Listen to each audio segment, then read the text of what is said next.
Good morning dear student, मैं ब्रजेश अलावा एक बार फिर नए टॉपिक के साथ। आज का हमारा टॉपिक है अमीनोग्लाइकोसाइड्स। अमीनोग्लाइकोसाइड्स की हम लोग बात करते हैं तो अमीनोग्लाइकोसाइड हमारी क्या है, हमारी एंटीबायोटिक की एक कैटेगरी है। यानी कि अगर हम लोग बात करेंगे तो अमीनोग्लाइकोसाइड कोई ड्रग नहीं है, कोई सब्सटेंस नहीं है। अमीनोग्लाइकोसाइड है एक केमिकल स्ट्रक्चर, और जिस ड्रग में यह स्ट्रक्चर प्रेजेंट होगा वह अमीनोग्लाइकोसाइड्स के कैटेगरी में आती है। अमीनोग्लाइकोसाइड्स की बात करेंगे तो अमीनोग्लाइकोसाइड यहाँ डिवाइड करेंगे, टू पार्ट्स में डिवाइड होगा। अमीनो मतलब क्या होगा कि ऐसी ड्रग जिससे केमिकल स्ट्रक्चर में अमीनो प्रेजेंट रहेगा।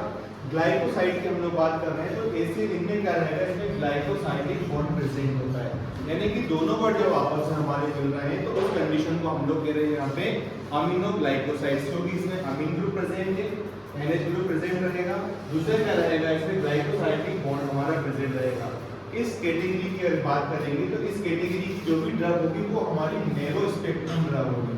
नैरो स्पेक्ट्रम हमने क्लासिफिकेशन पढ़ा था, तो हमने ड्रग का क्लासिफिकेशन इस बेस पे पढ़ा था कि जो ड्रग हमारी ग्राम पॉजिटिव या ग्राम नेगेटिव स्पेशली किसी एक कैटेगरी पे वर्क करेगी वो हमारी नैरो स्पेक्ट्रम में आती है, और जो ड्रग हमारी पॉजिटिव और नेगेटिव दोनों पे वर्क कर रही है वो हमारी ब्रॉड स्पेक्ट्रम में आती है। तो यहाँ पे हमारी जो ड्रग है वो क्या है, हमारी नैरो स्पेक्ट्रम ड्रग है। ये ड्रग हमारी ओनली क्या करती है, ग्राम नेगेटिव बैक्टीरिया पे ही वर्क करती है। इसका मैकेनिज्म एक्शन अगर हम लोग देखेंगे तो इसका जो मेन फंक्शन होता है वो होता है इनहिबिशन, और इनहिबिशन किसको इनहिबिट कर रही है, हमारे प्रोटीन सिंथेसिस को इनहिबिट करती है। यानी कि ये जो ड्रग का स्पेशलिटी होती है मैकेनिज्म एक्शन की हम लोग बात करेंगे तो इस कैटेगरी की ड्रग हमारा जो भी बैक्टीरिया वायरस पे काम करेगी उसका क्या करती है, हमारा प्रोटीन सिंथेसिस को इनहिबिट करती है। और प्रोटीन सिंथेसिस को इनहिबिट करने का एक्शन देखा जाए तो इसका एक्शन हो गया बैक्टीरियोसाइडल इफेक्ट देती है, यानी कि बैक्टीरिया को क्या कर देती है, हमारे बैक्टीरिया को ये किल कर देती है, यानी कि बैक्टीरियोसाइडल इफेक्ट हमारी ड्रग देती है। तो कहने का मतलब ये है कि जब भी हमने ड्रग का क्लासिफिकेशन पढ़ते हैं तो ड्रग के क्लासिफिकेशन के अलग अलग हमने कुछ पॉइंट्स देखे थे। पहला उसका केमिकल स्ट्रक्चर, तो हमारी ड्रग का केमिकल स्ट्रक्चर क्या है, अमीनोग्लाइकोसाइड्स, यानी कि उसमें अमीन ग्रुप प्रेजेंट रहेगा, ग्लाइकोसाइडिक बॉन्ड रहेगा, ये हमारा केमिकल स्ट्रक्चर हो जाएगा। उसके बाद हम लोग जो क्लास में अगला पढ़ रहे थे वो पढ़ रहे थे स्पेक्ट्रम बेसिस, यानी कि कोई ड्रग हमारी नैरो स्पेक्ट्रम होगी, कोई हमारी ब्रॉड स्पेक्ट्रम होगी। यहाँ पे हमारी ये ड्रग किसमें आती है, हमारी नैरो स्पेक्ट्रम में आती है, और उसमें क्या रहेगा, स्पेशली वर्क करती है ग्राम नेगेटिव बैक्टीरिया पे। उसके बाद हम लोगों ने ड्रग का क्लासिफिकेशन एक कैटेगरी और हमारी आती है जिसको हम लोग बोलते थे according to mechanism of action, यानी कि इसका मैकेनिज्म एक्शन की हम लोग बात करेंगे। यहाँ पे इसका मैकेनिज्म एक्शन है ये प्रोटीन सिंथेसिस को इनहिबिट करता है।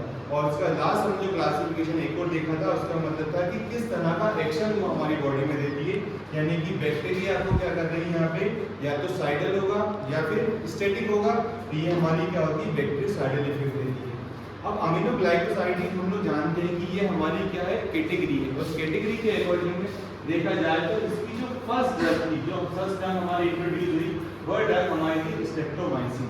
स्ट्रेप्टोमाइसिन सबसे पहले 1944 में इंट्रोड्यूस हुई। अब इसको फर्स्ट एंटीबायोटिक नहीं कहेंगे क्योंकि फर्स्ट एंटीबायोटिक तो हमारी पेनिसिलिन है, लेकिन ये क्या है, हमारी फर्स्ट अमीनोग्लाइकोसाइडिक एंटीबायोटिक, यानी कि ऐसी एंटीबायोटिक जिसके केमिकल स्ट्रक्चर में सबसे पहले क्या हुआ, अमीनोग्लाइकोसाइडिक स्ट्रक्चर पाया गया, और उसको हमने ये ड्रग जो तैयार की थी वो हमारी ड्रग कौन सी थी, स्ट्रेप्टोमाइसिन थी। इसी की अगली ड्रग जो थी जो 1949 में वो हमारी ड्रग थी नियोमाइसिन। आज हम तो एंटीबायोटिक में मेनली इन ड्रग का यूज करते भी हैं और ये काफी इफेक्टिव ड्रग की हमारी होती है, लेकिन इनका क्या है, इसका जो स्पेक्ट्रम है वो क्या होता है, हमारा नैरो स्पेक्ट्रम है, यानी कि ये ओनली ग्राम नेगेटिव बैक्टीरिया पे वर्क करती है। अब ग्राम नेगेटिव बैक्टीरिया पे वर्क करेगी और प्रोटीन सिंथेसिस को इनहिबिट कर रही है, तो प्रोटीन सिंथेसिस को इनहिबिट करेगी। तो लेकिन हम लोग देखते हैं प्रोटीन सिंथेसिस होता कैसे। हम लोग सभी जानते हैं कि जैसे आपको प्रोसेस आप लोग जानते हैं सभी कि डीएनए से डीएनए का बनना रेप्लिकेशन होता है, डीएनए से आरएनए का बनना ट्रांसक्रिप्शन होता है, और आरएनए से बनता है हमारा प्रोटीन, इसको बोलते हैं ट्रांसलेशन। यहाँ पे तीन चीज हमारे लिए इंपॉर्टेंट हो गई। सबसे पहले हमारा डीएनए हमारे लिए इंपॉर्टेंट हुआ, क्योंकि डीएनए होगा तभी हमारा आरएनए फॉर्मेशन होगा, जब आरएनए होगा तभी हमारा प्रोटीन फॉर्मेशन होगा। तो आरएनए से डीएनए बनने वाली प्रोसेस को कहा जाता है ट्रांसलेशन। तो ये जो हमारी ड्रग होती है ये इसी प्रोसेस को क्या कर देती है, ब्लॉक करेगी, या इनहिबिट करेगी, जिससे क्या होगा, प्रोटीन सिंथेसिस यहाँ पे रुक जाता है और बैक्टीरिया यहाँ पे किल हो जाता है।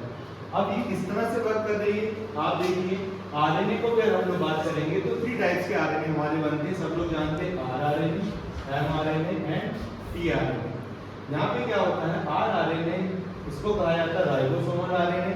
राइबोसोमल जो क्या करता है कि राइबोसोम के फॉर्मेशन में हेल्प करेगा, क्योंकि राइबोसोम ही क्या होता है, जब हमने सेल के फंक्शन पढ़े होंगे या कंपोनेंट ऑफ सेल हम लोग पढ़ते हैं तो उसमें जो वर्ड हमारा आता है राइबोसोम, और राइबोसोम के फंक्शन अगर देखते हैं तो कहा जाता है कि ribosome is a protein factory of cells, यानी कि ये राइबोसोम ही क्या करता है, प्रोटीन का फॉर्मेशन करता है। यानी कि जो भी हमारी सेल्स की बात करेंगे, प्रोटीन अगर फॉर्मेशन होगा, अब बैक्टीरिया की हम लोग बात करते हैं तो सिंगल सेलुलर भी है, तो भी वो क्या कंप्लीट बॉडी की तरह वर्क करेगा, तो उसकी सेल्स में जो रहेगा हमारा राइबोसोम प्रोटीन का फॉर्मेशन करता है।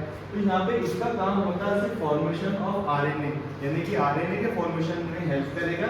इसका आरआरएनए का काम यहाँ से हमारा खत्म हो जाता है। उसके बाद जो हमारा मैसेंजर आरएनए होता है, यानी कि एमआरएनए को कहते हैं हम लोग मैसेंजर आरएनए, ये क्या करता है कि इसी राइबोसोम को क्या करता है, मैसेज प्रोवाइड कराता है कि अब आपको यहाँ पे प्रोटीन का फॉर्मेशन करना है। और ये प्रोटीन जब हम लोग बात करते हैं कि प्रोटीन क्या होते हैं, तो प्रोटीन हमारे अमीनो एसिड्स से मिलकर बनता है। अमीनो एसिड की जो बॉन्डिंग रहेगी ये आपस में मिलकर क्या करेंगे, हमारे प्रोटीन का फॉर्मेशन करते हैं। तो ये जो अमीनो एसिड्स की जो चेन बनती है, इस चेन में जो अगला अमीनो एसिड कहाँ से आएगा, ये प्रोवाइड कराता है हमारा टीआरएनए, यानी कि ट्रांसफर आरएनए अगला अमीनो एसिड यहाँ पर प्रोवाइड कराता है। और ये अमीनो एसिड प्रोवाइड कराने के साथ ही क्या होता है, हमारा प्रोटीन का फॉर्मेशन होता है। तो इस पूरी प्रोसेस को जो कहते हैं हम लोग आरएनए से प्रोटीन तक की, ये होती है हमारी ट्रांसलेशन। और हमारी जो ड्रग होती है इस ट्रांसलेशन प्रोसेस को ही ब्लॉक करती है, जिससे प्रोटीन सिंथेसिस यहाँ पे रुक जाता है और हमारा ड्रग क्या करता है, यहाँ पे एक एज अ बैक्टीरियाइडल इफेक्ट यहाँ पे देता है और बैक्टीरिया को किल करता है। तो आज की वीडियो में इतना ही, नेक्स्ट वीडियो में हम फिर आपको नए टॉपिक के साथ आएंगे। तब तक के लिए नमस्कार।